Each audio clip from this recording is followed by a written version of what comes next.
Hey everybody, we are back with another episode of the Nintendo Pipeline podcast this week. Before we get into that, my name's CMM. I'm going to be your host today. Who else do I got with me? I'm Jared, also known as One Up Muffin on the Discord. And I'm Mina. Who's also Mina, yes. Yeah. And today, we've got a very special guest. Would you like to introduce yourself?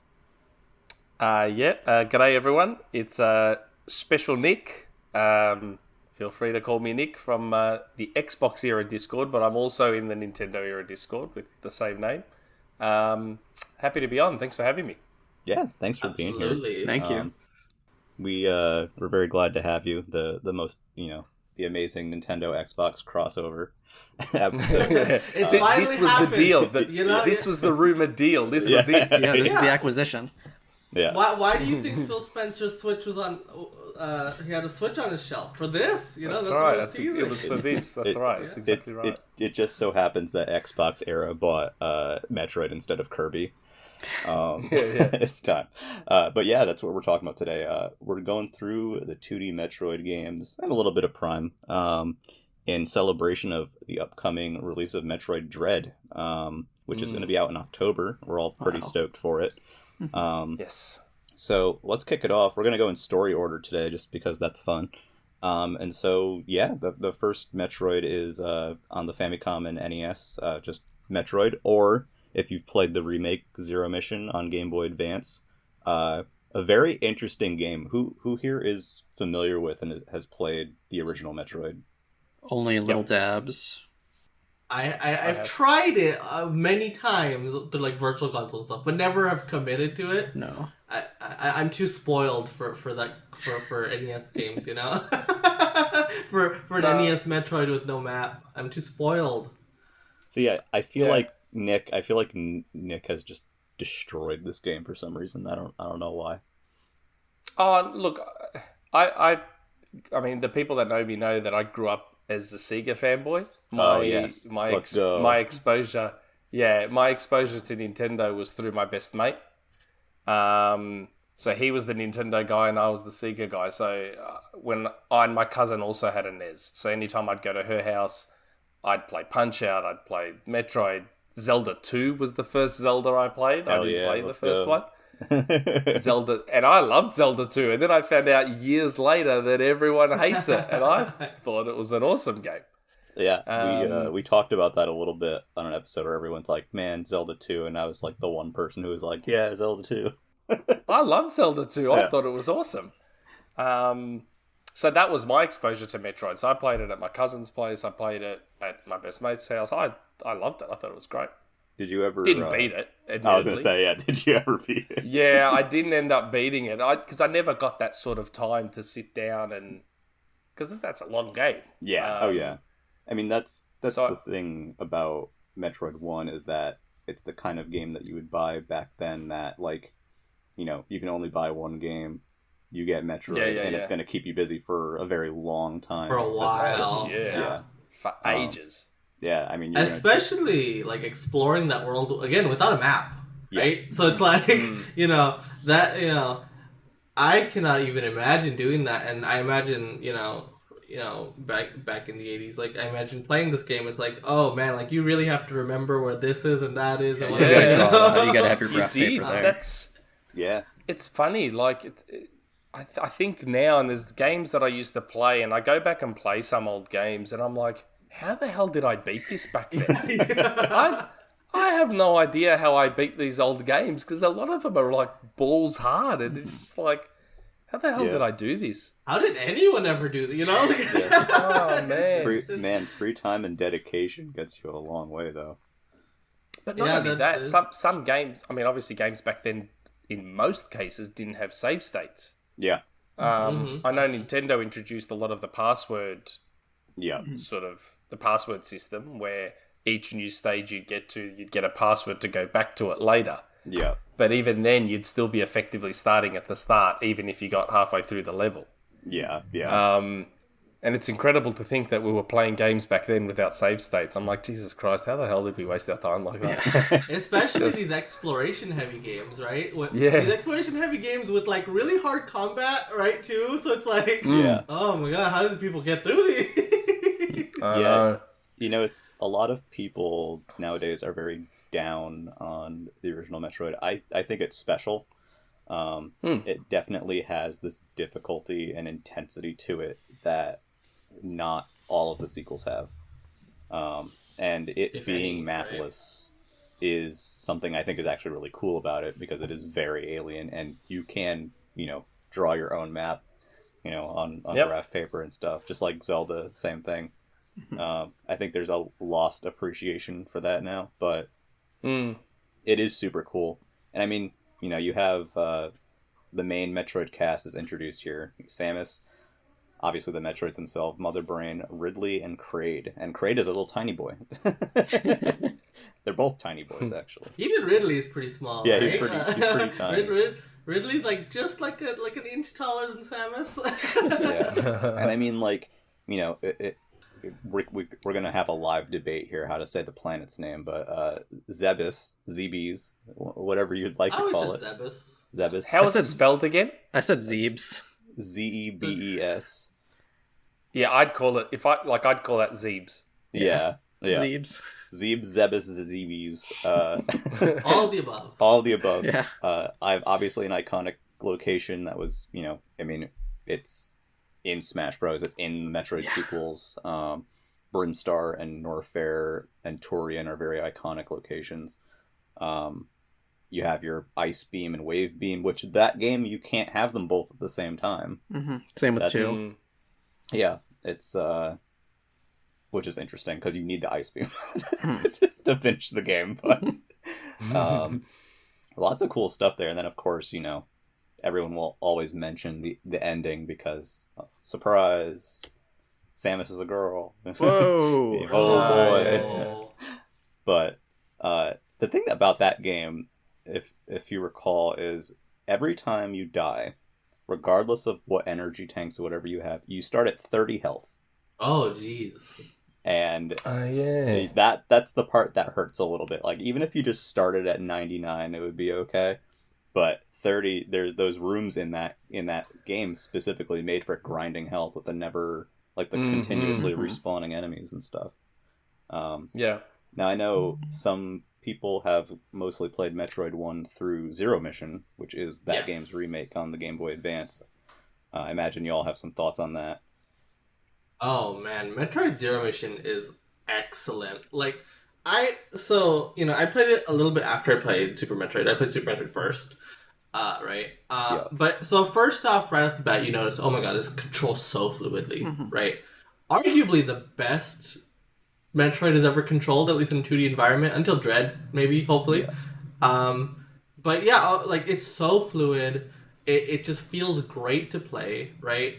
And then, oh my god, like, the map is so well designed. And I don't know how much of it, like, stuck to the Metroid 1 blueprint, but I was actually surprised at, like, how well I thought the game flowed, how well it was designed. Like, I don't know how much was expanded. I assume a lot, right?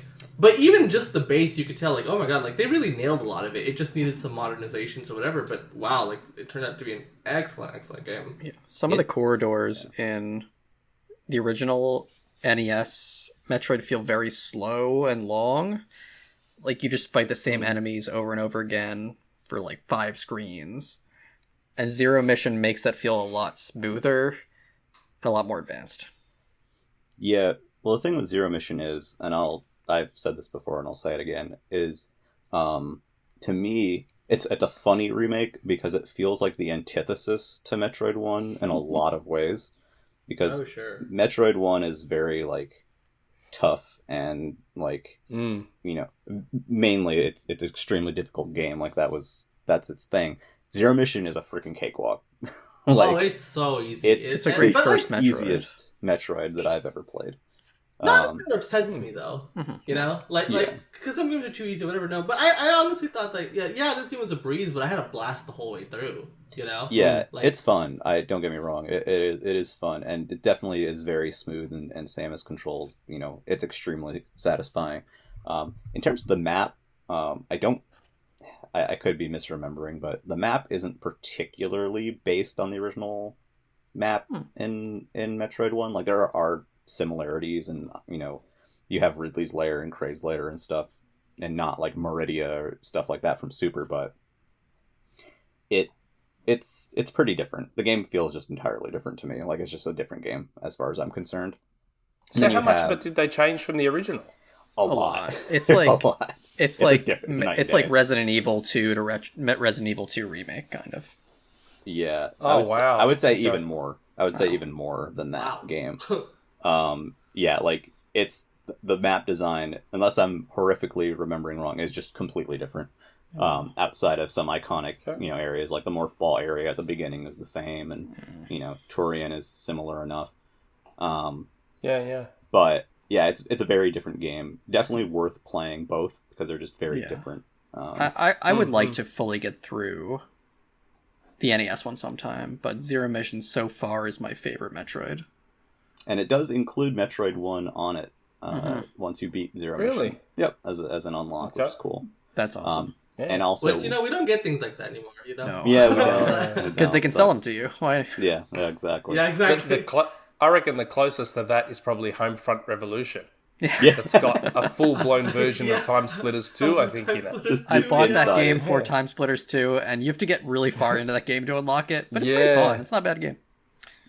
Yeah, I almost bought that game just for Time Splitters 2, I'm not gonna lie. I did. A lot of people And did. it's a great reason. It was on sale for $6. So Yeah. I'm like, cool. I got it. $6 for Time Splitters and a free copy of Homefront.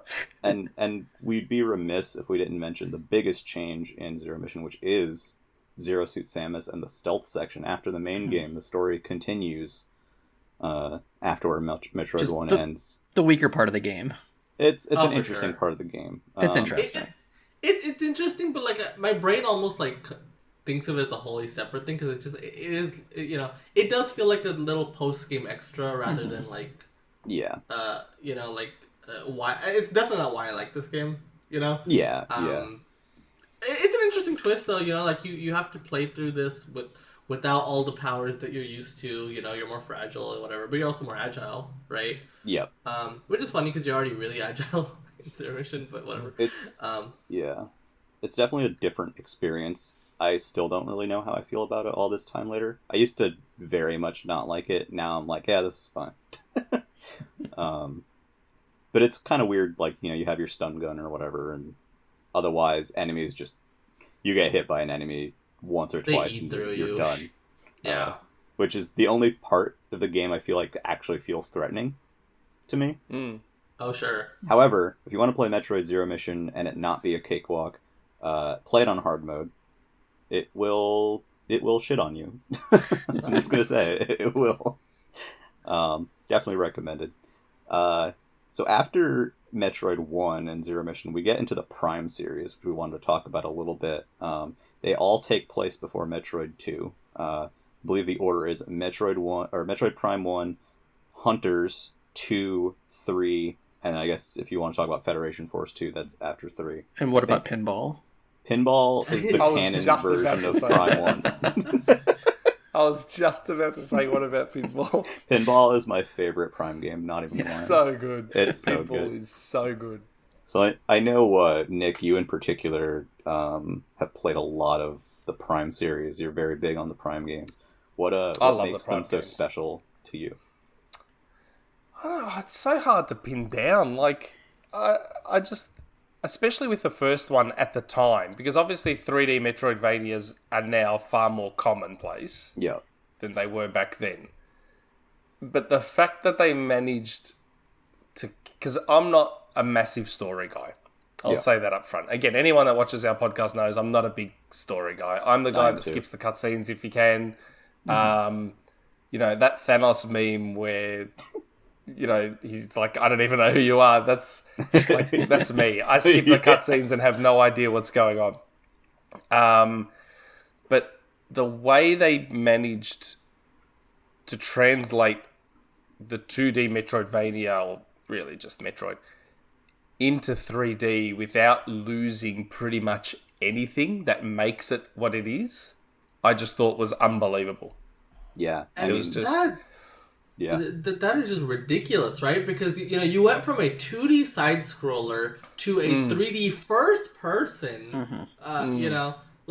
These games are nothing alike on the surface, and yet they captured the spirit of Metroid so phenomenally with Metroid Prime. Yeah, unbelievable. Yeah, and like not for nothing too, but like at the time, Retro was a new studio. Obviously, it had some talent from other studios, but it was still very much a new studio. So people were very skeptical, and that it was in first person, people were like extremely skeptical. It's easy to forget now because it's been around so long, people love it. But like at the time, when that game was announced, people were like, hugely controversial. It ended up being a great choice in terms of immersion. Yeah. Yeah. I mean, remember when Metroid Prime was supposed to be a Halo killer or something? I remember hearing that all the time. Like that's the most ridiculous thing I've ever heard. But it was a risk, right? It was a huge risk to try something like that, and crazy that it worked out. Yeah, and it worked. And it worked out so well. I mean, I would argue Metroid Prime is like the best game of that generation. You could say other games, whatever, but to me, like it's Metroid Prime. It's up there. Yeah, it's definitely one of my favorite games ever. Else. I have always sucked at Metroid Prime because I'm garbage at first-person navigation. And the thing with Prime is that the way the map system is, it's like the big colored blob, and then you're an arrow, and the arrow is like a big colored blob. So I'm like spinning this thing around, like trying to see like where I am, and it just looks like blobs together. Oh, I love the map. I feel like it's really helpful. Some people love it. My brain was just like, what is happening?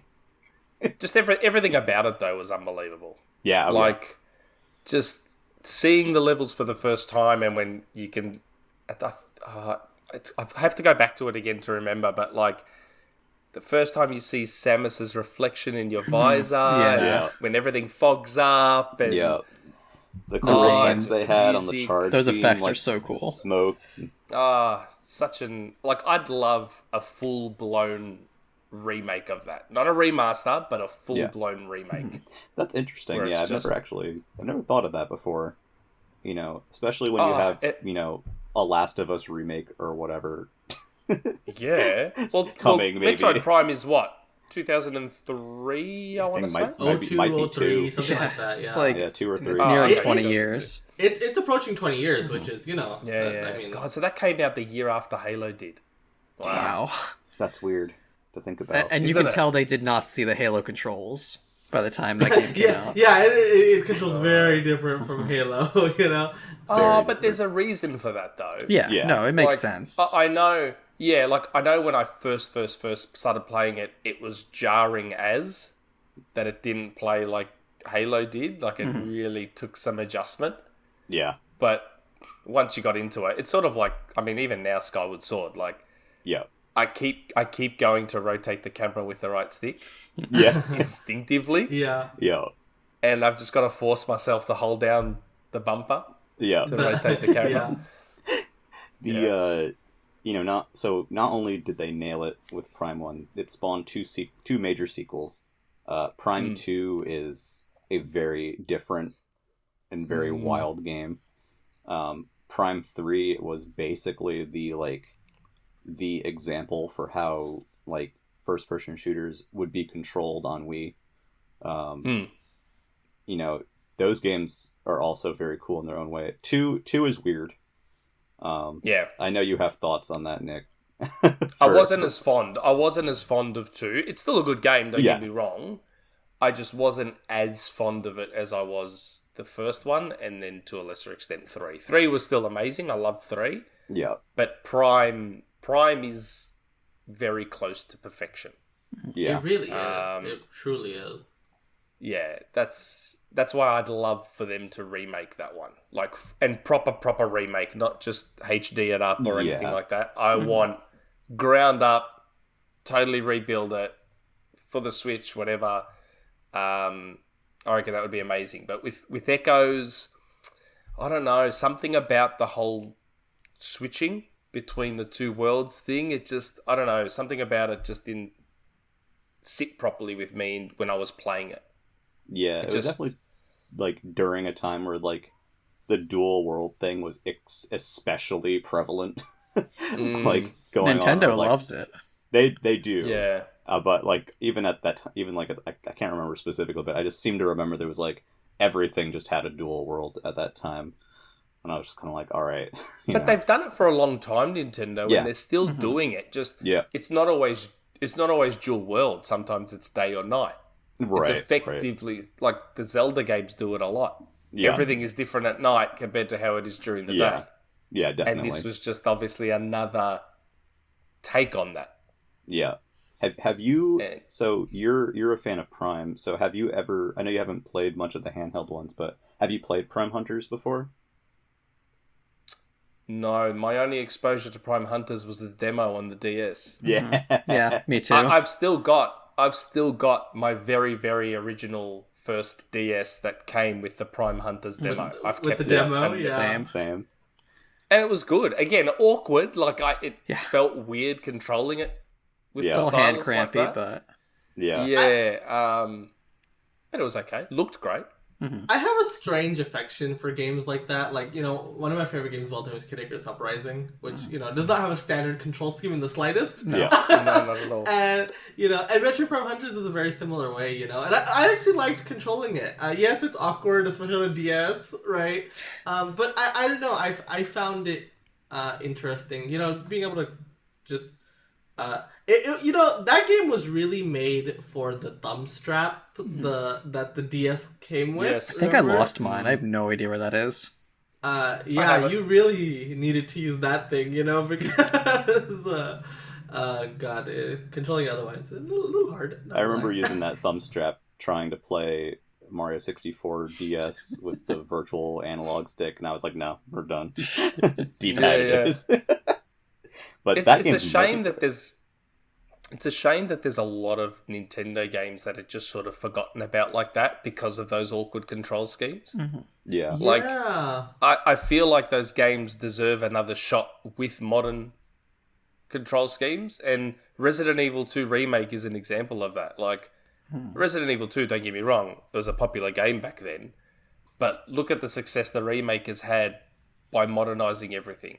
Yeah. And I feel like Icarus Uprising, because I've got that as well, and again, it's super awkward to play. I'd love for a game like that to get a second chance with modern controls. Yeah, even with be- like IR gyro controls would be a lot less, Yeah. a lot more comfortable.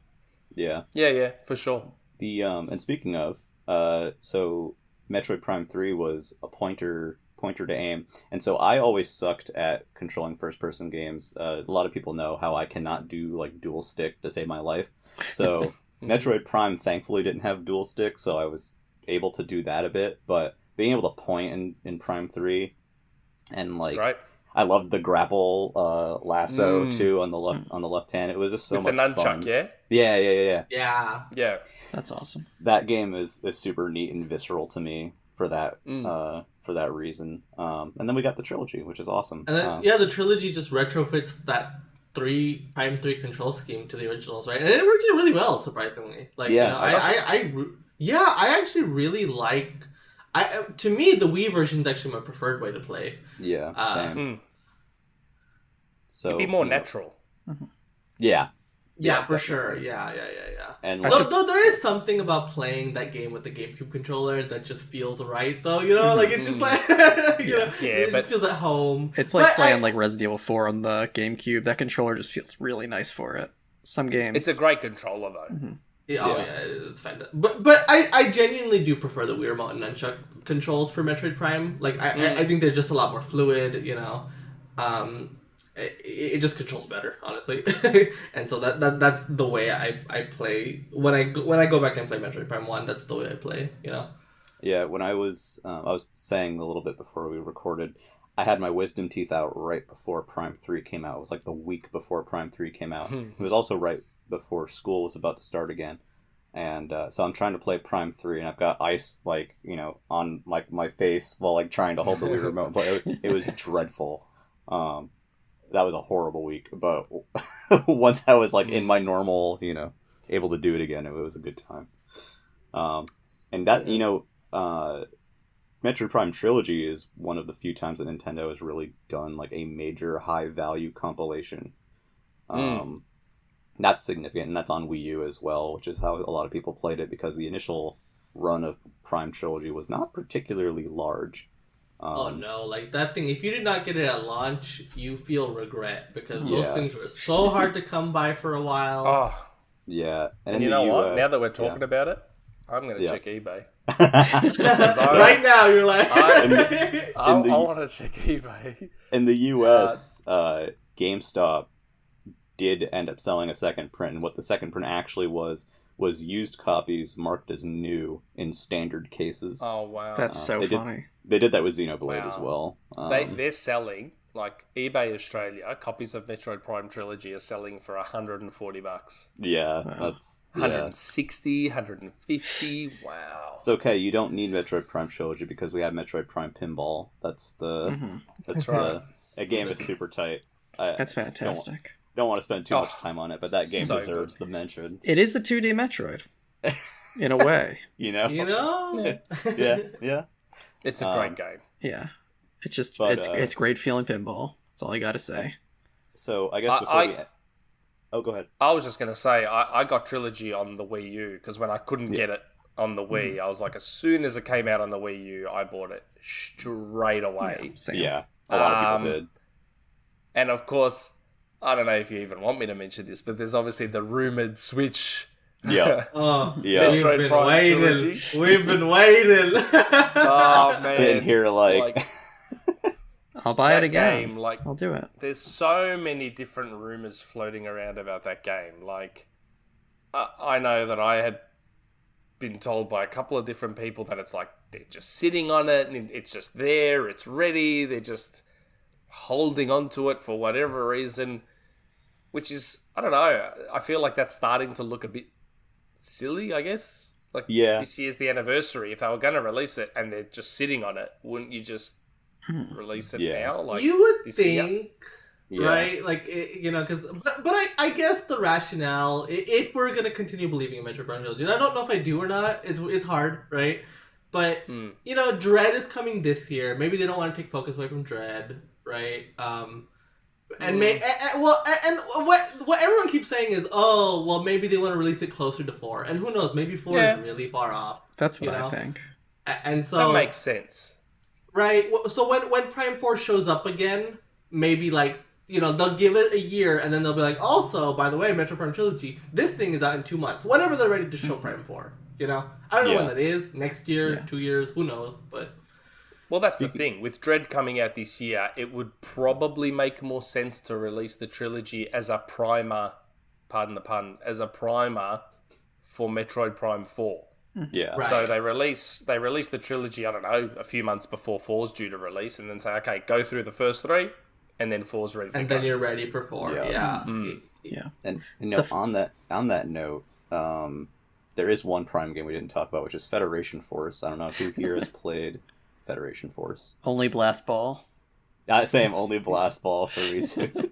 Is that DS Federation? Yeah, it's 3DS. 3DS. 3DS. Okay. It's like the squad-based, like... Do you know if the Blast Ball servers are still up? Yes. I would be surprised if they are. I don't think they are, but I don't That's sad. know. The Steel Diver Sub Wars servers were still up last time I checked.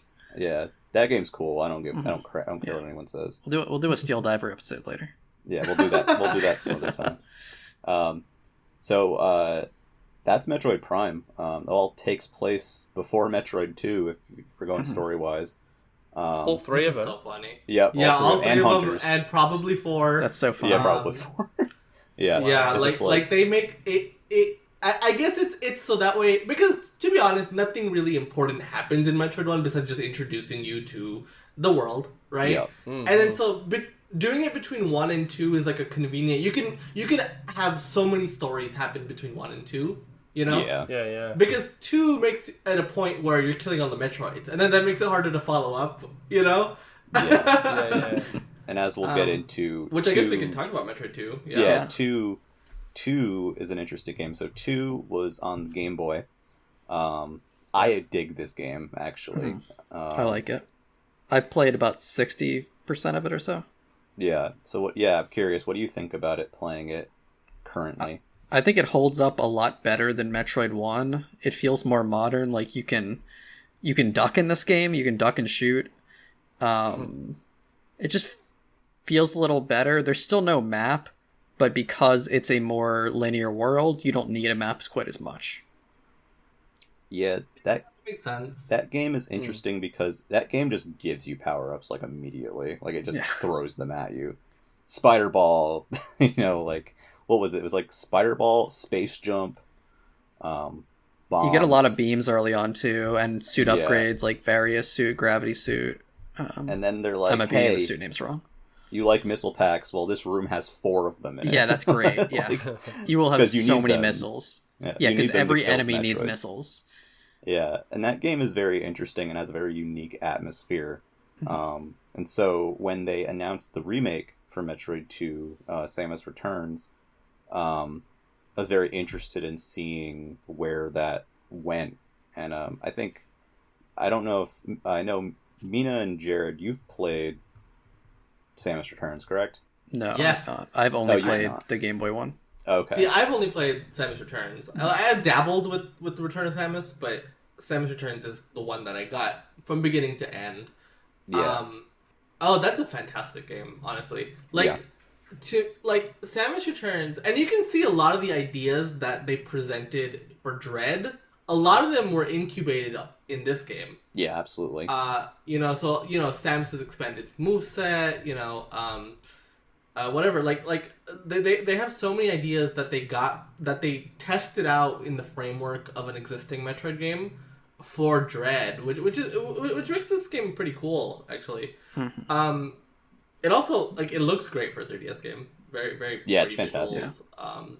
I Great did get use to of try 3D a effect, demo by of the it way. once, so like the controls feel great and it looks great. So I do know that much. Yeah. Oh, controls great. Having that free form, like being able to shoot like in a 360 degree, like that. That's great. And then the counter move is interesting. Yes. I don't think it worked flawlessly in this game because it made the combat a little tiring because you'd have to stop, counter, and then go Yeah. on. And because there's so many enemies in this game, Yes. like the hallways are just filled with enemies, so you're just constantly stopping. And so there's kind of a disconnect between, Samus is a lot more agile, but also you're just stopping all the time. You know? Yeah. You're constantly counter, especially in the beginning of the game. You counter a lot because because it's like one of your only, because you don't have any other good moves at the beginning, right? Yeah. And then I think the structure of the game is kind of weird because you're hunting 40 Metroids. Yeah, the whole right? game is go left, go right, shoot Metroids, go down. At least I don't know if that's the same in the 3DS one, but that's Yeah, how it the kind Game of Boy one is. is. Yeah. More or less. This game is more than anything. This is a Metroid hunt. You were just hunting 40 Metroids. That's the Metroid goal of the game. Hunters. I had always said, I played this game, I had a good time, but I had my gripes with it. But I had always said, okay, I think the gripes I had are because it kind of tried to match this older game with some new ideas that don't necessarily mesh together. But I feel like taking what worked in Samus Returns, but putting it in a brand new game where you could design around it, right? That would just work a lot better. But this game is still really, really good. I would recommend, especially if you're itching for Metroid to play before Dread comes out. Yeah. Right? I think this is just a great game. Yeah. I also find Metroid 2 fascinating from a story perspective. I know story is whatever. But I think it's funny because this game, Sakamoto originally did not work on, right? Yeah. This was I don't know if I would call them the B team, but it was a separate team, Yeah. But it's so funny how this game that was made by a side team ended up being so influential for everything that came after, because then you have to deal with the idea of, we've just made all the Metroids go extinct. The titular characters of the game, there's only one left because of this game, and that legacy lasted for every game that takes place after that, right? We're still grappling with the idea that all the Metroids are gone or whatever, And I think that's funny in particular to happen for a game that was made by someone else, Yeah.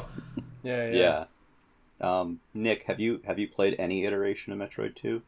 No, I haven't, because again, I would never jumped in on the portables. Yeah. And I feel like I should now. I feel Yeah, like I you should should. probably correct that and Yeah. play a lot of those games.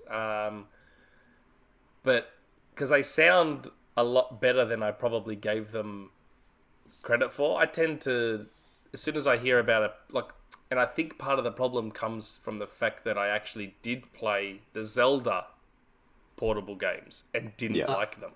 Oh, sure. Yeah. Yeah. So then I was like, oh, well, if I don't like the Zelda ones, I'm probably not going to like the Metroid ones either. So I just Yeah. kind of never bothered with them because of that and just stuck to the home console ones. Yeah. But man, even while we were talking, even Samus Returns, like I jumped onto eBay and they're going for even more than Metroid Prime Trilogy. Wow. Oh my goodness. Yeah. Yeah. I saw 2 copies sell for 250 Australian. Wow. Yeah, Wow. That's Yeah, silly. 3DS games are starting to skyrocket. Oh, Yeah, no. it's crazy. Yeah. God. It's interesting. One thing I want to point out as someone who's played both of them, Samus Returns is more of a faithful quote unquote remake than I would say Zero Mission is. But there's one particular thing about Samus Returns that bugs me, and that is SR388 and Metroid 2 on Game Boy has a very unique soundtrack. Very unique sound. I'm sure Jared, I'm sure you've noticed. Like it's got a sound to it. Samus Returns does not bother recreating that like at all. They don't remix most of the music in Metroid 2. There's a lot of themes from like Super Metroid and Metroid that are remixed instead. Oh, that's unfortunate. The main theme of 2 is good. It only Yeah. kicks in sometimes, but when it kicks in, you know you're going the right direction. Yeah, and I kind of really wanted to see a new take on that. I feel like what they did with the planet in Samus Returns was not as interesting as I was hoping for. After seeing the original and, obviously being on Game Boy, it's definitely more abstract. And, there's other things like they added some new boss battles and stuff like that. One other thing, too, is that in the original Metroid 2, the Spider Ball, in Samus Returns, there are these, like, gooey surfaces that you cannot roll onto. And that's made because, the way they built the new game is a bit different. And, you can definitely cheese some of it if you're able to go around everywhere. But the thing that was so cool about Metroid 2 is that the Spider Ball shifted the context of the game so much, and you could go on any surface. So, like, you can They put explore spikes like, up, though. all the way up, to the top of the most pointless chamber. Yeah. So that's something, too, I think that's very different between those two games that I still think makes both of them worth playing. Did anyone here play AM2R, the fan remake of Metroid 2? No, I was asking which Did not. Metroid 2 to play, and I thought about that one, but people told me to do the Game Boy one first. Yeah. I played a bit of that, and it was pretty fun. It's definitely a different take. Like, all three of them are very interesting takes on the same game, which I find interesting. And that one is like, what if Metroid 2 was a Super Nintendo game? Pretty much, yeah. Like, it's a Super Nintendo / GBA style Metroid game with extra stuff in it, too, that's unique to it. So after Metroid 2, story-wise, leads directly into Super. Like, Super happens like 5 minutes after Metroid 2 is over. Does it? The Samus- last Metroid is in captivity. That happens literally right before she yeah, just that's captured right. that Yeah. last Metroid. Yeah. Yeah, and so Super Metroid takes place, and all hell breaks loose with that. Ridley steals the Metroid and all that fun stuff. But this game is obviously legendary Oh my! for many goodness. reasons. I mean, I've heard people describe Metroid Prime as 3D Super Metroid before, and I mean, there's a reason for that. What was your guys' first experience with Super Metroid? So for me, actually, I came to it a little bit later. I played it for the first time in 2016. Oh, wow. Yeah, I know. Awful, right? But it took me. It was on the 3DS Virtual Console, and I was like, you know what? I need to play this game. Like, it's so lauded. I just have to. But I'm telling you, playing it for the first time, even in 2016, my mind was blown. I was like, this game just holds up super well. Like, sure, the controls are not perfect according to modern standards or whatever, right? But I think, I mean, first of all, you can see where like the influence of all the later Metroid games came from them. This establishes really what Metroid is, and then on the other hand, I just think that the way the world is designed in this game, like, all of the progression happens simply through exploration, right? Nothing else, and which I think makes Metroid unique even amongst Metroidvanias, right? Because it's not level ups, it's not stats, it is just you explore the map, you find things, it helps you explore the map more, right? And that's the case for the games we just mentioned. But I think Super Metroid, that world is so well designed, I think that world is so well designed and so interesting to explore. Like, I could not put that game down, Yeah, it's so extremely well defined, and it's the second game that takes place on Zebes, and it expands the content of that world significantly with new areas. You even go to some places that are in Metroid 1 in Super, like Destroyed Turian is the main example. I remember when I was young, it was a Toys R Us town over, and I went there and my mom let me pick one game, and it was either Mega Man X or it was Super Metroid. And as a kid, I chose Mega Man X, which was absolutely the right decision because I was way too stupid as a kid to play through Super Metroid. But I ended up finally playing it years later on Wii Virtual Console. I mean, that game is stunning. Absolutely an audio-visual masterpiece before I say anything else about it. So what year did you first play Super Metroid? That would probably make it like 2007. It was definitely it was definitely like it was 2007 or 2008. Whenever it came out on Virtual Console, I bought it immediately. And it's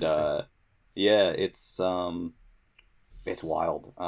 It's the first Metroid game with a map, series wise, which is significant.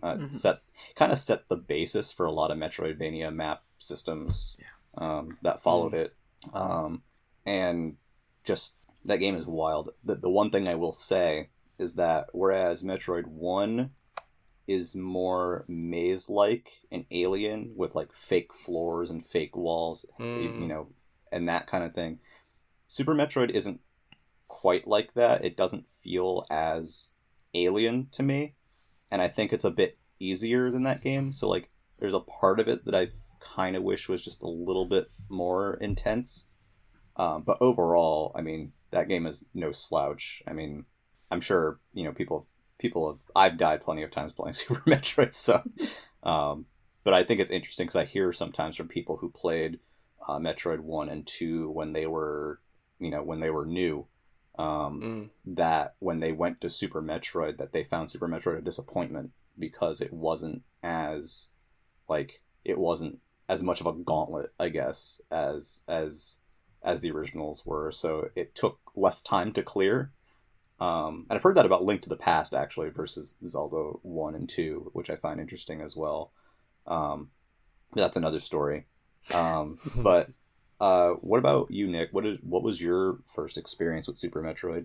Yeah, and that's the thing. It's funny hearing you say that you played it, like both of you played it so recently. Like I played Super Metroid far closer to when it came out because, again, my best friend had a Super Nintendo, so anytime I'd go there, I'd play games. And I remember really liking Super Metroid a lot. Yeah. And Metroidvanias are probably, for me, top 3 genre in video games, for me. Oh, yeah. Yeah. Be they 2D or 3D.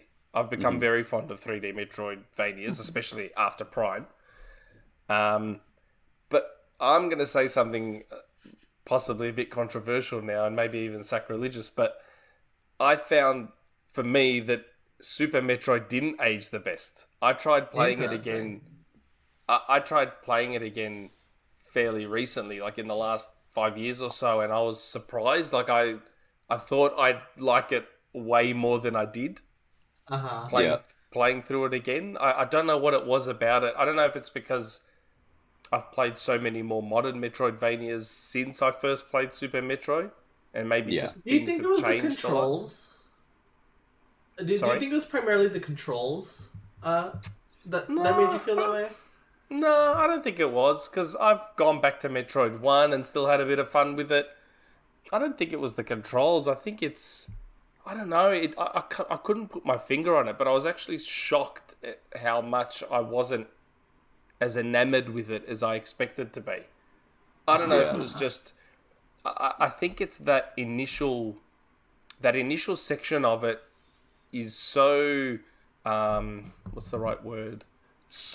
I guess so little happens at the start of that game that for me it was almost borderline a turn-off. Yeah. Because it was so... Yeah, like most Metroidvanias like to give you a little something to begin with, just to sort of grab you, where Super didn't really do that. Super felt, I think, a lot more... I don't know if maybe isolating is the right word. Like you felt... Oh, definitely. Yeah, you felt a lot more isolated and you felt a lot more helpless. You felt a lot more... I don't know. And I think playing through it, I was like shocked. I expected to go back in and just full on love it. Like I remember loving it back then. Yeah. So I was kind of surprised that it felt to me like it hadn't aged that great. That's why I was very shocked to hear you played it, Mina, for the first time in 2016. And I think, well, to be fair, I think I'm a little broken. I played Mario 64 for the first time last year, and I loved it. Wow. I thought it, it's amazing. Yeah. So maybe I'm just, I don't know. Maybe I just have strange taste. But no, I doubt it. I'd say that I'm the abnormal one. That's why I said I'm probably going to say something a bit sacrilegious here. Like, I think the sentiment that I see online is that most people think Super Metroid has aged great. Mm-hmm. Yeah. Where for me personally, it was the opposite. Okay. No, I was I just going to touch say. upon, well, you mentioned the isolation and how you kind of felt that was like maybe a bit too, like it didn't keep you as engaged or whatever, right?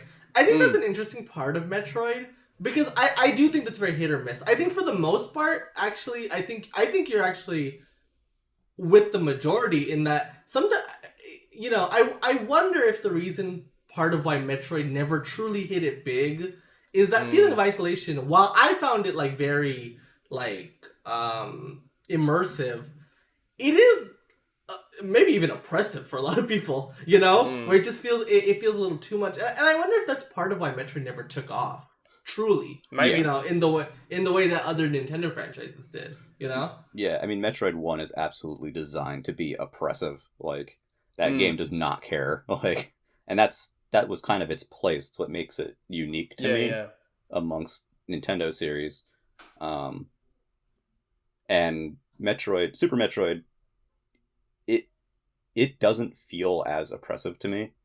And I know what you were saying too, Nick, in the beginning, like you have the part where you're on the space station and there's like the fake boss fight and then you escape that and then you make it to the planet and then like that first stretch on the planet is not particularly interesting. It takes a little bit to get going, which I hadn't really thought about much before. And I mean, I've played Super Metroid a million times. I've watched friends speedrun Super Metroid a million times. Think I've seen more Super Metroid than I'd ever want to see in my life at this point, but I hadn't thought of it like that. That's interesting. My Super Metroid... Oh, sorry, go on. I was gonna say, like, you touched on speedrunning, man. This game is like speedrunning, like legend, right? So many people love to speedrun this game. It's a mainstay at like every speedrunning event known to man, right? Yeah. I was never a speedrunner, but it is fascinating just how much of this game you can break, right? Oh yeah. And it makes it. I think there's a reason that this is one of the most popular speedrunning games in the world, right? Is because it is just so fascinating to see people just demolish this game and go in ways that you never even thought of, right? And the way that this game is designed, there's so many ways to do that, you know? Yeah. That just makes it a lot of fun. I want to touch on that, but before that, Jared, what was your Super Metroid experience like? Yeah, so I think I'm kind of in the middle ground camp. I had first played it on original hardware on Super Nintendo, but I think it was after I played Zero Mission. I'm not sure, but I played about half of it on there, but didn't finish it until the Switch, until it was on Switch Online, and I think it holds up pretty. Oh, go on. No, just saying. Oh yeah, I think it holds up pretty well. But for me, like Mina was saying, the controls are kind of what does it for me. It's a little bit too floaty. Some of the bosses feel a little unfair compared to some of the other Metroids. I feel like I'm getting hit out of nowhere. But I did really like it. I still think it holds up well. Visually, it's awesome. The environments are great. But not my favorite, but I do like it quite a bit. And I see why people love it. Yeah, the default control scheme for Super Metroid is bad. Like, you need to remap the controls when you play that game. Like, X is shoot, think what, A is jump, B is run, and Y is, like, cancel. Like, yeah, the controls are not great. Yeah. It's a weird default layout. When you edit it a little bit, it's fine enough. The Game Boy Advance one's kind of, by necessity, sort of streamline that a bit. But Wait, they put Super Metroid on the Game Boy Advance? no, I mean, like when Fusion and Zero Mission. Mission. The sequels. Okay, I was like, wait a second. I didn't know Yeah, that. Okay, yeah. but yeah. Well, the original definitely wasn't it? Yeah, they did put the original on Game Boy Advance. Yeah. Yeah, Yeah. they did. Yeah. Yeah, there was the classic NES version. Yeah. There was the unlock in Zero Mission, and there was also the unlock in Metroid Prime when you linked Metroid Fusion to it after beating it, I believe. Oh wait, They had, like, seriously? Oh, that's Yeah, great. if you connect the GameCube Game Boy Advance thing, once you beat Fusion, I forget which one it is. One of them is like one way you beat Fusion, and I think you get NES Metroid, and then the other one is if you beat Metroid Prime and you connect Fusion, you get the Fusion suit for Metroid Prime, which Oh, man, that suit is I never utilized any of that stuff. yeah, that stuff is fun. It's weird. It's like that weird, little stuff. I had the link cable as well, and I had the Game Boy player. I had all of that for my GameCube and everything, and I never utilized any of that stuff. Yeah, I remember being really excited to unlock Metroid 1 and Metroid Prime after beating Fusion, because I didn't have a cart of that growing up. So my first exposure to Metroid 1 was through Metroid Prime. Oh wow, that's amazing. Wow. Yeah. Jeez. That's weird but- to hear stuff like that. Yeah. I'm so old. It's so funny, right? Because you played it in the 90s, Clay played it in the 2000s, and I played it in the 2010s. There's like 10 years separating each of those things, you know? Yeah. I'm so old. And I though. didn't get it till 2020. Yeah. Metroid was sort of a blind spot for me as a series as a kid growing up, because it just wasn't like, we had Mario, we had Punch-Out, we didn't even really have much Punch-Out. Zelda, honestly. Punch-Out. I love Punch-Out so much. And I was also a big Sega kid too, and so I had Sonic and a lot of those. But Metroid was kind of a blind spot outside of that one ill-fated Toys R Us trip. So I ended up playing most of those games much later. So it's interesting, but I think something else that people forget too is Super Metroid is very revered today. But at the time, in terms of performance, that game is why we didn't get Metroid for 8 years. It did not do well.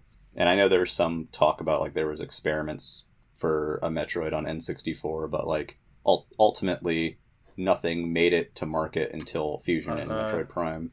I'm 8 years spewing later. about that.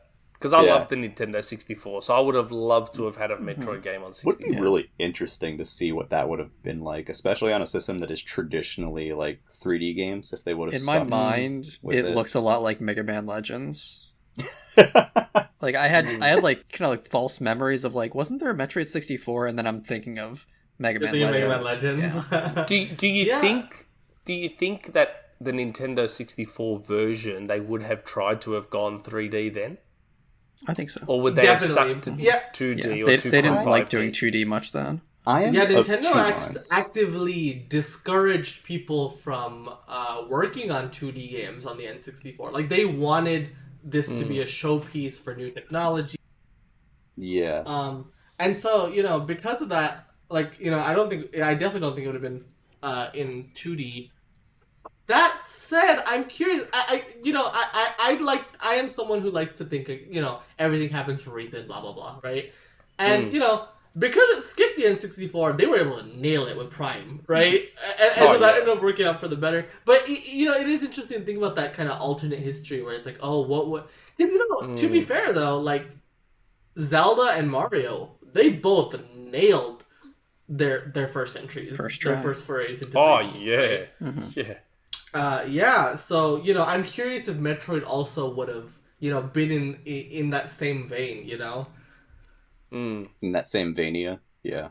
It's funny, Clay. You say that you were Sega as well, and 4 years after Metroid, I guess Sega probably released their first Metroidvania, I guess, or take on it in Wonder Boy 3: Dragon's Trap. Yes. Did you play that? I did not play it at the time. I played it very recently with the remake, actually. And I love that game. That game is so much fun. It's so good. Oh, yeah. That was my first, obsession video game. Yeah. Did you ever end up playing Monster World 4 on Sega? No. I know they just recently remade that one. That's the one that... okay, I might have to grab it then. Yeah, it has the original game on it too, so if you want to play the Sega one, it's on there. But yeah, Dragon's Trap was unbelievable. Yeah, Dragon's Trap is super cool. It's such a wild game. Oh yeah, so and good. I mean, there have been plenty of other Metroidvanias over the years. Obviously, the Castlevania series is one of the biggest of that have just kind of spawned from Metroid and similar style Never got games. into those though. I haven't as much myself. I like them. I don't know what it is. Like, they don't quite. See, I love do it Strider. Strider's awesome. Oh, I do like Strider. Yeah, I think to me the reason why I like Metroid versus a lot of the other things in the genre, though, like I said when I was talking about Super, these games are just way more about exploration, right? And obviously, that's a core tenet of all Metroidvanias. But in Metroid, that's just that's it, though. Yeah. There is no extraneous nothing. And not many games really try to do that. I feel like a lot of Metroidvanias try to ape more simply than that. They have stats, they have level ups, they have whatever. Yeah. There's just to me there's something so appealing about that just pure exploration. 100%. Yeah. So, that's why I love Prime so much. Yeah, Prime very much. That's the main reason. And of Metroid the modern of the modern Metroidvanias, that's the reason I loved what was that one that Epic published? Shadow Complex. Oh yeah. Mm-hmm. That to me felt like the closest thing to a proper Metroid game at the time. Yeah, I remember hearing that a lot. You haven't played it? I haven't played it. I still have not played Shadow Complex. Oh, no, you have to. Yeah. You have to play Shadow Complex. Unbelievable Metroidvania. Unbelievable. And it is. It's all exploration. And it's all about discovering hidden walls and tons of backtracking, but not in a bad... I don't say that in a bad way. And it's not overwhelming. It's not a huge map. It's quite small. No, you have to play Shadow Complex. If you're a Metroid fan, you have to play Shadow Complex. I still have to get through Ori and those two. I haven't. Ori obviously is incredible. Yeah. Ori is just amazing. Yeah. But my backlog of Metroidvanias is is enormous. Yeah. I bought an Xbox One for Ori. Because that game just looked so incredible, and it is incredible. Yeah. I would have bought an Xbox One for Killer Instinct, if anything, but I did not end up doing that. But I have Killer Instinct now, so it's all good. So good. So speaking of, we were kind of talking about how what would have happened if Metroid was a 3D game on the N64? The first 3D Metroid game was a first-person game. The first third-person focused one was actually Other M, which I know Nick has an opinion on, which is why I wanted to bring it up. So I'm curious what you think about Other M, Nick. I am one of probably 15 people on the earth that actually liked Other M. And again, it's one of those games where I didn't realize until later that everyone hated it. Yeah. Like, I played it and I was like, man, this is so good. And again, the story was dumb and you couldn't skip the cutscenes. Actively bad. No. Let's say it was a dumpster fire of and you couldn't skip the cutscenes, which was a bit annoying. So you were forced to sit there and watch them. But like when the game itself, like ignoring all the story stuff, because again, I don't care about the lore and the story, so that stuff never actively bothered me. But the actual game itself, I loved it. I thought it was great. And I didn't mind the switch to the Metroid Prime first person and then back to the 2.5D and then that sort of in between. I really enjoyed Other M, personally. See, I know everyone hates it, but I liked it. I actually, I know people were like, one of the big complaints about it was, you need to use the Wii Remote sideways to move in 3D and then you have to switch to, spin it to shoot. I actually didn't mind that. I actually thought that was kind of neat. I thought it was kind of neat. It kept you engaged. I didn't like... Yeah. Yeah. They just let me plug in a nunchuck so I can do both at the same time. That would have been really nice. I mean, it's a fair point. I'm just saying that I didn't. I personally, that is not what hurt that game for me. Was the gameplay for me felt pretty good. I only played a few hours of it, but moving Samus around and shooting felt really neat. Yeah. It's. But my other thing is, on the note of the gameplay, though, it doesn't feel like a Metroid game, though. Because, we said Metroid Prime is a completely different game, but it captures the spirit of the game so well, right? But Metroid Other M doesn't feel like that to me. Like, that game, like, I mean, it's not about exploration. It's very linear, right? It's very, if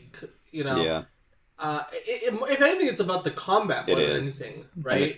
And that's not really why I play Metroid games. And the combat too is very much like auto lock, like auto targeting, and then an enemy attacks you, and you time a dodge press at the right moment to shoot, a giant beam back at them. Yes, it was that's satisfying. Right. Yeah. But it was satisfying, but it wasn't really Metroid to me.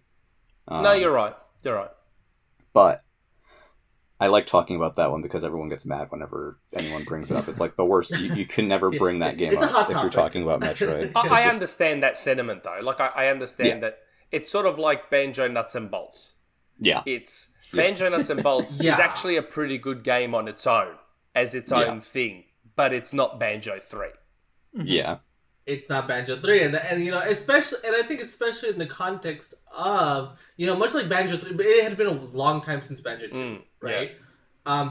And Metroid Other M was in a similar boat. The last 2D Metroid we had gotten up until that point was Zero Mission 5 years before that, And so, people had waited half a decade for a new 2D Metroid game. Especially, because, Fusion set up some interesting things for what would happen next, right? And that was even before Zero Mission. And so people were really interested in the next step for 2D Metroid, and then it was this Other M just wasn't that, Yeah. And so for that to be the first, 2D Metroid in so long, I think that also just really hurt it. People felt that way about Federation Force as well, because it had been so long since a standard entry. Those kind of weird spin-offs you have to do a year or two after a main line comes out, so people don't get annoyed. You need to do it when the franchise is active, not make it the first thing in ages. Yeah. At that point, just call it something else. It's definitely a weird, definitely a weird sort of time to release, those games. But it is a good point you make, though, that it didn't feel like a Metroid game. I never actually thought about it that way because I kind of enjoyed it. But the more you guys say that, the more I realise that, it wasn't really a traditional Metroid game at all. Yeah. The opposite, in fact. The stuff that bothered me about Other M was all the weird odds and ends. Those sections where it's you're slowly walking down a corridor while the game talks to you. Yeah. And like the pixel hunts in first person, you have to look at the license plate on the on the Federation vehicle to move it forward. Another infamous one is you're fighting, I think it was the Metroid Queen, and you're supposed to use a power bomb, but the game doesn't tell you that you can use power bombs. It's very weird. That's frustrating. It was Team Ninja, wasn't it? Yeah, it was Team Ninja Team under Ninja, Sakamoto's like supervision. Yeah. So, which at the time was seen as like a match made in heaven. Like it was this like dream game. You know, it was like because Team Ninja's reputation did not go down yet. Yeah, right. And obviously Sakamoto, the father of Metroid, obviously he can do no wrong at this point. Yeah. Right? So these two were a match made in heaven, and then it turned out, maybe not. I know. It does. Yeah. I was going to say, it does make you wonder, though, doesn't it? That if the original creator can be involved and still be involved in something that strays so far away from what makes the franchise, it kind of speaks to, like, it's funny how in the gaming industry we evangelize these individuals and make them responsible. So Kojima is all about Metal Gear, and Itagaki is all Ninja Gaiden, and like we put these individuals on a pedestal despite the fact that there's many examples of the fact that it's not necessarily just them. Like Oh, it's a team effort, right? Yeah. It's a lot of people touch the video games that you love. It's not, and it's so weird to, especially nowadays, right? When these teams are even like 2D games, they're big teams, you know. And so boiling it down to one person, it just never makes sense. I think it's also important to mention that people commonly believe that Sakamoto is the creator of Metroid, but he is not. He is not the creator of Metroid. He's heavily involved, but if I remember correctly, and I could be remembering this specific detail wrong, I don't believe he worked on Metroid 1 at all. There was, Gunpei Yokoi and others did, and were definitely responsible more for the game at large. But Sakamoto really started being particularly present with Super Metroid. So Gunpei made Samus?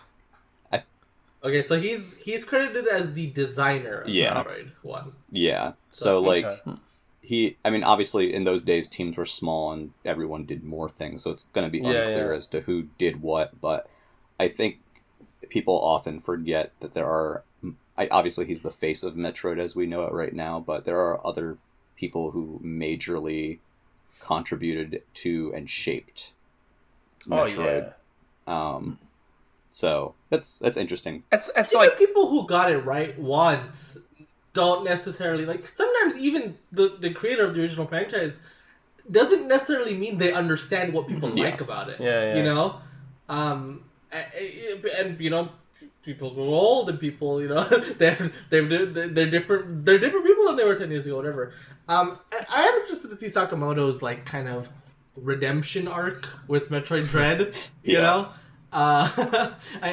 know, this is kind of his chance to other than was a misstep, and I think maybe Dread will be the game that'd be like, oh, okay, maybe he still has it. Even, again, he's not the one, right? But still, it's sort of like Yuji Naka and Sonic. He's credited as the guy that made Sonic when he kind of really didn't. Yeah. And then you see Balan Wonder World. I always want to call it Wonderland because that flows better. Yeah. And that game is allegedly atrocious. So, and he did he do the Billy Hatcher on game? He did. Yeah. He was involved with Billy Hatcher. Yeah. Yeah, and that game was apparently pretty good. Yeah, it's a weird game. Cool, but that was weird. Wii or GameCube? GameCube. That was a GameCube GameCube. exclusive, Okay. if I remember correctly, except for the PC port it got, which I'm guessing probably wasn't good because Sega PC ports at that time were not good. Yeah, that was the era of PC ports being abysmal. Yeah. Yeah. I guess speaking of that era, though, I like my transition. Game Boy Yeah. Advance. So so Yeah, the last 2D Metroid so the far. final major Metroid game, or numbered Metroid game, I should say, is Metroid Fusion, Metroid 4. This game, what was it, 2002 as well? I think it released not... Yeah, this was it. Wasn't it literally the same day? I want to say it or was the something same like that? day Or at as least pretty Prime. close. Oh wow, It was really? like a double feature. And I bought them. I think the rationale was, hey, we don't know because we talked about it. I think Nintendo knew Metroid Prime was a risk. Yeah. Oh yeah. You know, and so the idea was, hey, here's this Metroid game, just the way you remember. This is what you like about Metroid. Just in case this Prime thing doesn't work out, Yeah. you know. Here is the Metroid you know and love. It was absolutely a defensive measure, A day kind apart. of like, kind of like when they, everyone always jokes and laughs about the third pillar or whatever with DS and Game Boy Advance, but that system was also a risk, and so to keep it from destroying, the Game Boy brand, it was positioned as its own thing.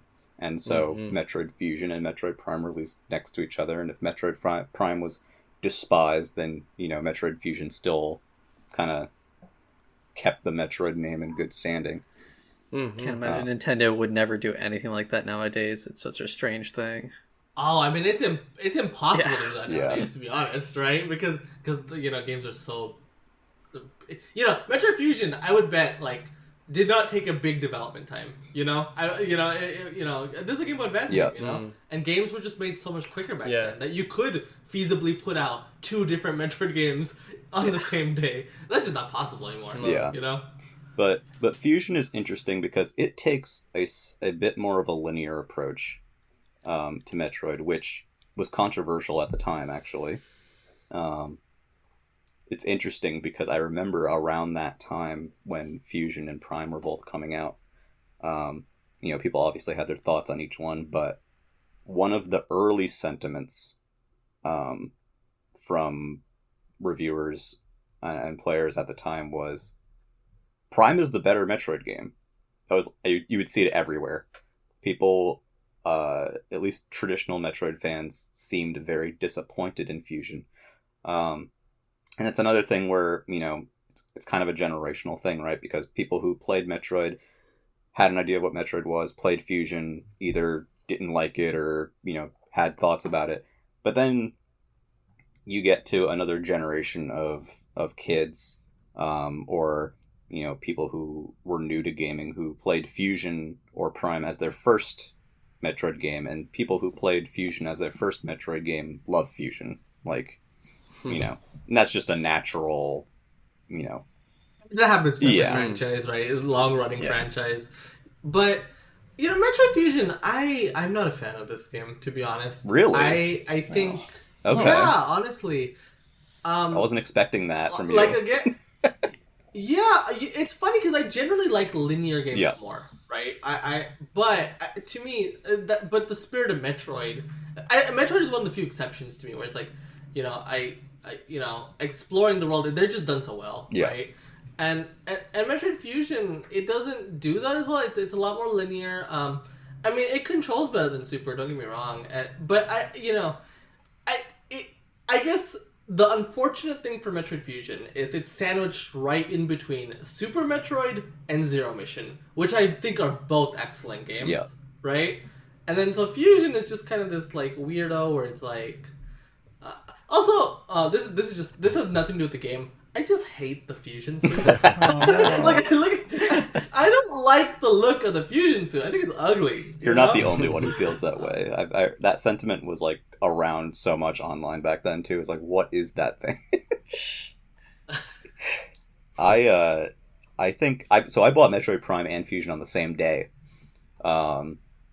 And Metroid Prime was very confusing for me because first person and I just don't get along very much.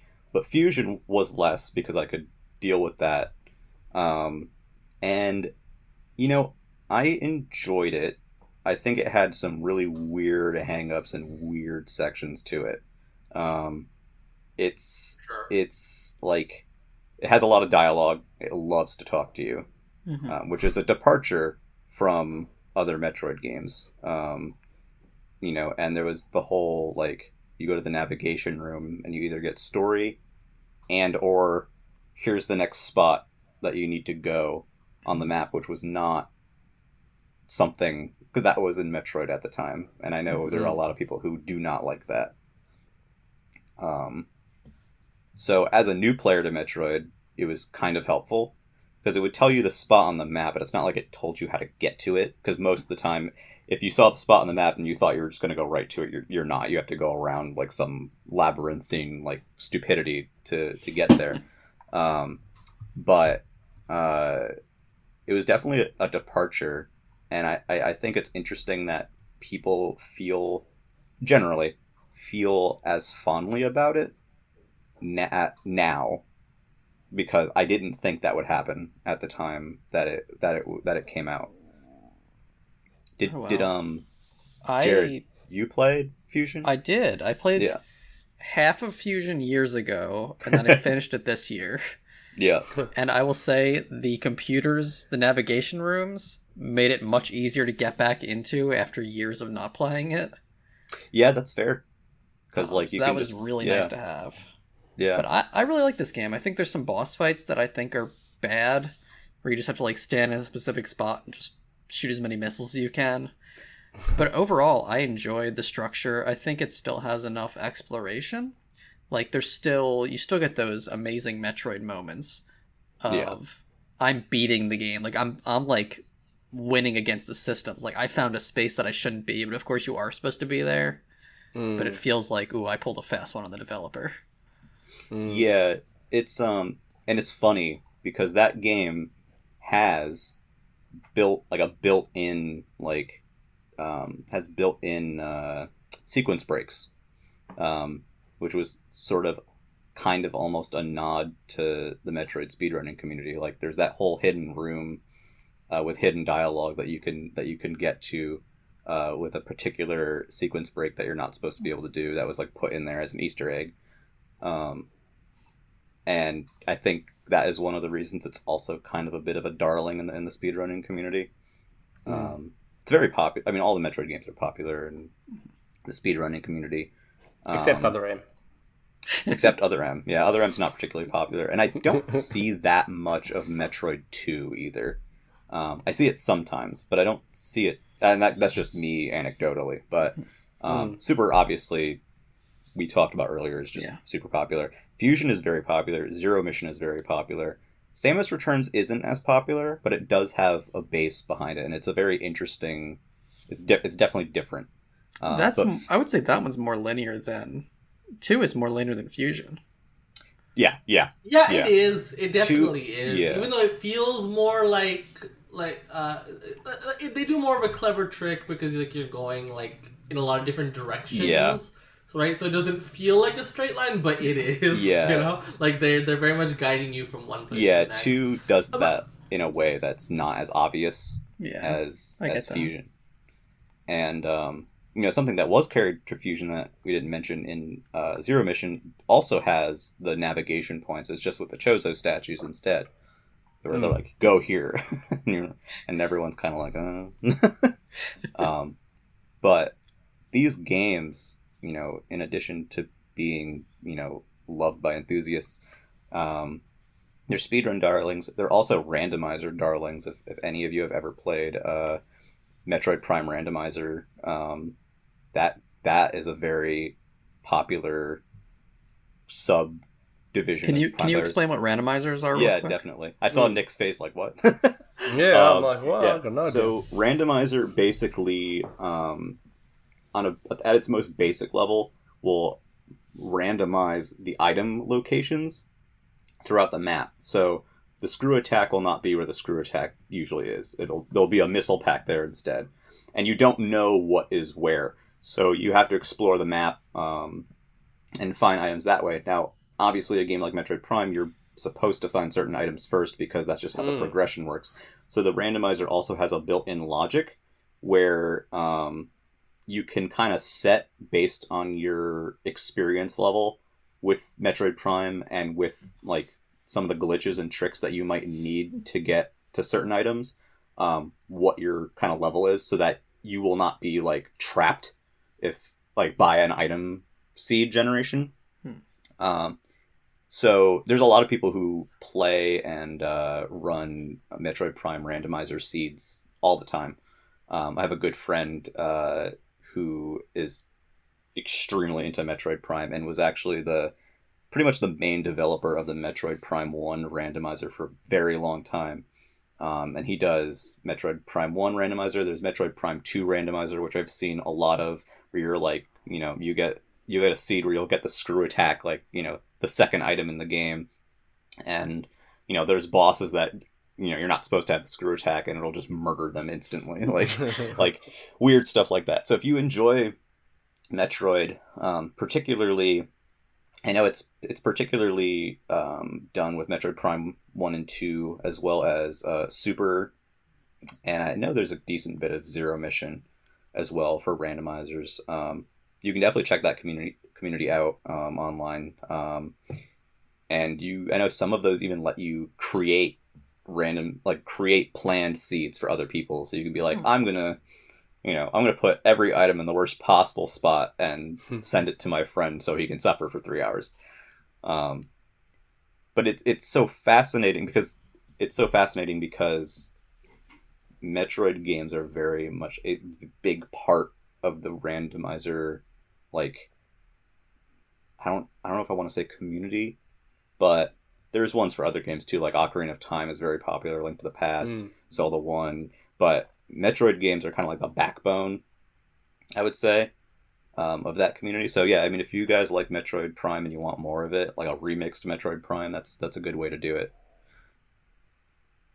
Okay. But yeah, Fusion, in regards to Fusion, it's just a very weird game. I don't know if anyone else has any thoughts on that, who's played it. I need to play it. Yeah, you do. Yeah, I would still recommend playing absolutely. it. It's great. I like it a lot. But Nick, I like it more than these two. I am begging you to play Zero Mission, though, Nick. You've got to play Zero Mission. But Fusion is interesting too, and I think it ultimately is still a good game. But in a lot of ways, funnily, it does, like in hindsight, it does feel like a precursor to Other M. Yeah. Yeah, with Adam. Yeah, especially with Adam.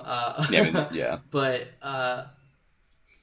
even like the linear design and all that, and then like the characterization of Samus, like a lot, like you can feel like a lot of the stuff that Other M ended up being. It does get its start here, and I guess I didn't you don't realize it. I don't think people realized the path it was going down at the time. I guess, but there's definitely like a link there, which is interesting in hindsight. Yeah, the joke is that Other M is just worse Fusion. And yeah, right. I don't really disagree with that. Fusion has the 6 sectors on the spaceship. Other M has a more boring spaceship with 3 sections. I remember at the time of Fusion, I was super stoked because the first area of Fusion is a recreation of SR388, and that world had never been in color before or expanded on, like in Super Metroid. And then you might, if you're familiar with Fusion, you may be not surprised to find out why I was disappointed with a certain aspect of that game's ending. But yeah, it's technically, despite being back out in 2002, it's the most recent Metroid game canonically, timeline-wise, which is why getting a Metroid 5 now is... I love that they call it Metroid 5. Yeah, they knew what they were doing. Absolutely. Yeah. Oh, yeah. They want you to know this, we're finally doing what we had teased so long ago. When did we first hear rumors of Dread? It was ages ago, wasn't it? It was forever ago. Long time. It was literally... It was like the year after Samus Returns, I think. Well, no. Well, Metroid Dread in particular, right? Like, this is a game that has been murmured since around the DS era. Yeah. It's wild. And it's funny because I never knew. It was hard to tell if it was like urban legend or like an actual thing because no one seemed to be like 100% one way or another. You know, there was definitely official teases by Nintendo, and there was like small like snippets of, but it was never like a announced like Metroid Dread. Yeah. Right. And then when E3 came around, Sakamoto was just straight up like, "Hey, not only did we try this once on the DS, we also tried it twice. a second time." Wow. Yeah. And so, this has been in the incubator for so long. Obviously, this iteration of it hasn't been in development since 2017-ish, whenever Samus Returns wrapped up, right? But there's been ideas for Metroid Dread that have been, for over a decade, you know? I said it at the time, but it's so funny. Metroid Dread was a Year of Dreams type of announcement, you know? Like this long lost project, you know, not too dissimilar to like when The Last Guardian got reannounced or Final Fantasy VII Remake, you know? It's like, yeah, this was one of those like, it really did feel like urban legend. Like, wasn't it supposed to be like a cancelled DS game? Yeah. Yeah, so it was supposed to be a DS game, and then Sakamoto straight up said recently on the Switch, he's like, yeah, like the hardware at the time just could not fit the idea, like it was not powerful enough for the ideas that I had about it, which I guess now we know is the Emmys like chasing you throughout the map, right? That just couldn't work on the DS, like. It just was not. So that is what they're doing. They're doing the full-on stalker thing. Yeah, I guess so. Yeah. You have to be in the areas though. There's Emmy zone. Yeah. But it's not like throughout the map, but it is like it's like certain segments of the map, like an Emmy will come stalk you. Which I find that I'm curious to see how that works out in the final, because I find that a bit kind of that it's segmented areas. But I mean, well, you'd rather it's the whole game? Yeah, I mean, if you're going to be stalked throughout the game, do you want to RE2 is like that, right? Yeah, I'm not a fan of that. I'm not a fan of that stalker thing like, there's exceptions to the rule, like it works in Alien Isolation, for example. I feel like it works there, but in Resident Evil 2 Remake, it turned me off a bit. And it's actually kept me from Resident Evil 3, because I didn't like Resident Evil 3 Nemesis for that reason. Right, because you had this guy stalking you the entire time, and it's almost exhausting, like mentally exhausting. It is. I don't disagree on that. Well, I guess that, you know, for your particular concerns, Nick, I think Dread does work though, because it is like specific areas, and you know, like when you're going into an area that's going to have an enemy stalking you, right? But there's going to be large segments of the game where that's not. It's not going to be the whole game. Yeah. You know, it's just going to be these specific segments, and I guess it fits the name. I'm curious to see how that works out. Yeah. Yeah. You feel that Dread, right? That's the name. Dread overall though is just a very exciting game. You know, it looks like it controls phenomenally. Right. It's very pretty, just visually. The movement, and you know, we just haven't had one of these for so long. You know, obviously the Metroidvania genre is thriving, with just wonderful games, right? But it is nice to see the namesake of the genre show up again. Sure. Yeah. You know. And I mean, the new movement stuff, a lot of the stuff that they've added this time so far feels like they've kind of looked at feedback from previous games. You know, like, for example, we talked about how the counter in Samus Returns is kind of slow. Well, they've now had it so you can do it while moving. They have the slide mechanic so that you can kind of go through small gaps quicker. They even said, they made a point to say on Treehouse at E3 that when you go to these navigation rooms, not navigation rooms anymore, but the dialogue is all optional, and it doesn't tell you where to go. So, like, that specific point of, like, giving you a marker is not there. So I guess, you know, as we get to the end of this, I guess I'd just like to ask you guys what you guys want out of Metroid 5. We'll start with Jared. Oh, on the spot. I just want... I'm a little worried about the Emmy stuff. I hope there's not too many of the stalking sections. And I didn't play Samus Returns, but I'm just hoping there's a lot of exploring. I hope the atmosphere is there, and I don't know, I'm just interested to play it. And Nick, how about you? I'm basically the same. I love Metroidvanias and I love Metroid, but the stalking thing does just have me a little bit... Just a touch of hesitance. Just a touch. I'm sure I'll end up buying it, like, day one. Yeah. Yeah. I mean, I'm super ready for it. Yeah. But I share similar thoughts. How about you, Mina? Honestly, I just want them to nail what I think makes Metroid special. You know, what makes it so unique, even amongst the whole genre. Yeah. You know, it's been an undercurrent of what, like, this whole podcast episode, right? And I just think that I want to be like intrigued all the way through. I want that feeling of I gotta know what's next, what's beyond this wall or whatever, you know. And just that feeling of like, oh, I gotta explore every little nook and cranny. Yeah. You know. Yeah. I really want Dread to nail that. And that's the concern about the stalking thing, isn't it? Like, Metroid's all about exploration, and if you're being stalked by an enemy, that discourages exploration because you need to just get away. Yeah. So it's like... Yeah. It is. You know, again, I think because it's segmented areas, like, it'll just be those specific areas you'll just, you know, be a little frantic and, you know, run.